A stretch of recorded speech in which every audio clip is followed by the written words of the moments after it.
હાય, હું ધારિકા પંચાલ છું. મારા લગ્નને 8 યર્સ થઈ ગયા હતા. તો મને કન્સીવ નહોતું થયું.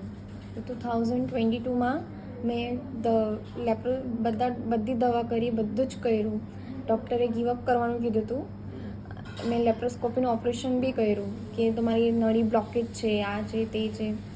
પછી 2022માં ઓપરેશન કર્યું. એના 1 યર પછી બી મને કાંઈ રિઝલ્ટ નહીં મળ્યું. મેં ટોટલી ગીવઅપ કર્યું. પછી મને હોમિયોપેથિકની દવા સ્ટાર્ટ કરી 2024 માર્ચમાં. અને માર્ચ, એપ્રિલ, મે, જૂન 4 જ મંથમાં મને કન્સીવ થઈ ગયું.